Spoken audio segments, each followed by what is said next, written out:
Bisan asa nga bahin sa Jansan, duna kay makitaan nga gipang bandalan. Sagad niini mga pader gawas sa eskwelahan. Hugaw matud pa kini sa pananaw sa kadaghanan, sigon sa estudyanteng si Gemma Katil. Rason nga kinahanglan matud pa kini aksyonan. Tapos murag kung halimbawa na mga bata nga makakita, syempre murag matatak pud to sa ilang isipan nga ay ang ani di ay ang ano murag bad words man pud kadalasan ginabandal-bandal nila sa mga father ma'am. Kay ano manggod ang mga nakasulat na medyo below the belt na kay tapos mga bad words tapos karang dili na bitaw siya angay gyud nga makita tapos karang dili lang siya sa tourism makakuan pati pud sa kuan tag iya atong establishment pud. Angay matud pa nga magpatuman og balaod sa Jansan nga masilutan ang kung kinsa man ang madakpang nagabandal sa mga pader, establishmento ug uban pa kini aron madisiplina. Naay murag kuan ilahang ginabuhat ba kanang kabayaran ay murag naay ano ilang ginapanghimo para ma-aware pud sila nga dili pud to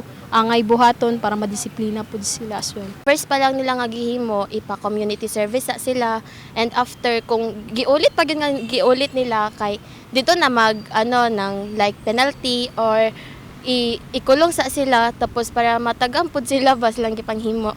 Kahinumduman nga lakip sa gibandalan bag-uhay lang ang bag-ong tulay sa Yumang Street Extension nga nagkantidad usab og kapin 19 milyon. Apan karon gipinturahan na kini aron tabunan ang gipang bandal. Gani adunay giduso nga ordinansa ang sangguniang panlungsod sa Jansan nga nagabawal sa vandalismo sa syudad. Mao kini ang SPPO number 2023-0228 nga gipanguluhan ni Attorney Jose Edmar Yumang. Ang sugyot pasado na sa unang pagbasa o gilauman nga mamahimong balaod sa syudad.